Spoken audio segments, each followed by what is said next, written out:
TV रख के पास पागल हुई सास। आजकल वर्मा जी की पत्नी देवकी जी केबल पर रियलिटी शोज देख देख कर बहुत कुछ सीख रही हैं। जैसे आज तो वो सुबह सुबह बेसुरे आलाप ले रही हैं। सारे गामा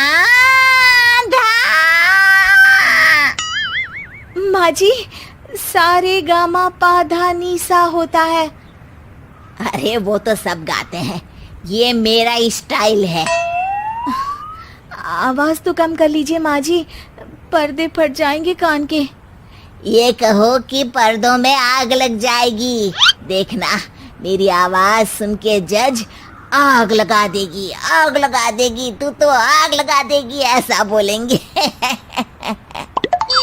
सरिता वहां से परेशान होकर चली जाती है और सास रियाज जारी रखती है।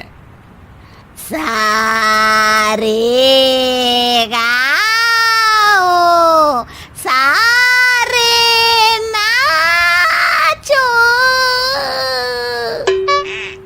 तभी बाबूजी दुकान से लौटते हैं। अरे देवकी, क्यों तानसेन बनी हुई है? कान से खून निकालोगी क्या? अरे क्या हुआ, रियाज तो करने दो मुझे। इसको रियाज बोलते हैं? ऐसा लग रहा है जैसे घोड़े हिना रहा है। घोड़े पे बैठ के ही बम्बई जाऊंगी मैं तो, जब जज साहब कहेंगे कि देवकी तुम मुंबई आ रही हो।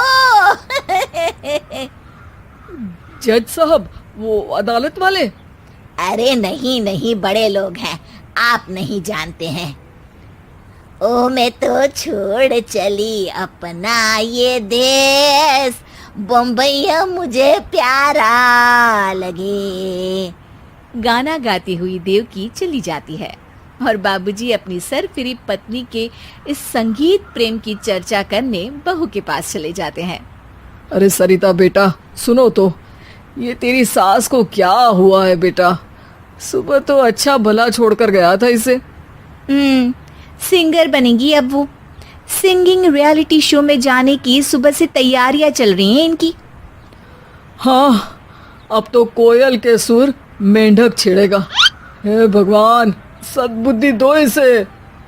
इधर बाबूजी भगवान को कहते हैं और उधर राधा रानी प्रकट हो जाती है, देवकी की मोहल्ले की सबसे पक्की दोस्त। क्यों री देवकी, काहे इतना गला फाड़ रही है? कोई चीखने चिल्लाने का कंपटीशन है क्या? अरे ये देख, नया सिंगिंग शो, मैं भी गाऊंगी, हिंदुस्तान के दिलों की धड़कन बनूंगी। अरे इतना बेसुरा गा के दिलों की धड़कन नहीं, दिलों का अटैक बन जाएगी। इससे तो अच्छा है कि नाच ही ले।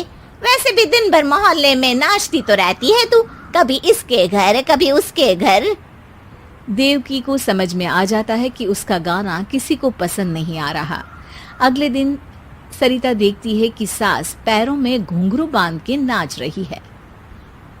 अरे माँ जी, क्या मंजुलिका बनी हुई है आज आप? अरे नाचने दे बहू, जब तक है जान जाने जहां मैं नाचूंगी। अरे माँ जी, अभी जान निकल जाएगी इतनी जोर से नाचेंगी तो। अरे अरे, क्या कर रही हो? अरे दिख नहीं रहा, डांस कर रही हूँ। अरे जैसी तुम्हारी हरकत है, तुमको तो नागिन डांस करना चाहिए। वो भी करूंगी, भांगड़ा भी करूंगी। देखना, जज मुझे देख के स्टैंडिंग ओवेशन देंगे। हाँ, स्टैंडिंग ओवेशन तो देंगे ही, ताकि खड़े होकर वहां से भाग सके तुम्हारा डांस देखकर। अरे कुछ ढंग की चीज करो, ये रोज क्या नया शुरू कर देती हो? सास को लगता है कि उसका डांस का सीन भी बिगड़ गया। अब वो टीवी देख के कोई और कलाकारी ढूंढने लगती है। तभी उसे टीवी पर खतरों के खतरनाक खिलाड़ी शो दिखता है, जिसमें लोग अलग अलग स्टंट करते हैं। बस देवकी को नया काम मिल जाता है।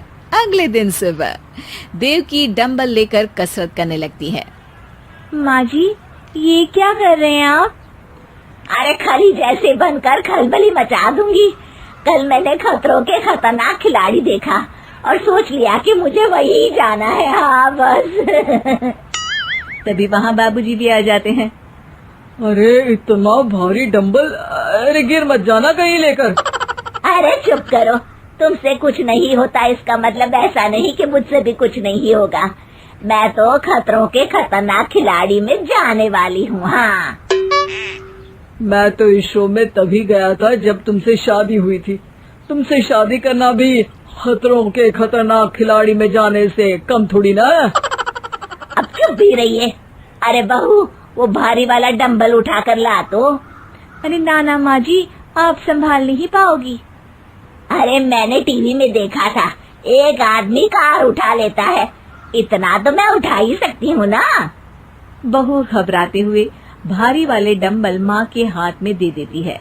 जैसे ही माँ दोनों हाथ ऊपर करती है, पूरे शरीर का बैलेंस बिगड़ जाता है और वो पीछे की तरफ गिर जाती है। डंबल जाकर टीवी में लगता है और टीवी फूट जाती है। माँ जी, उठिए माँ जी। बाबूजी बहुत तेज हंसने लगते हैं। बाबा बाबा, टीवी और बीवी दो टेंशन थे मेरे, आज एक कम हो ही गया। बहू भी सास को उठाते उठाते इस बात पर ताली बजाकर हंसने लगती है और देवकी फिर से गिर जाती है। और इस बार देवकी भी अपनी बेवकूफी पे हंसी रोक नहीं पाती।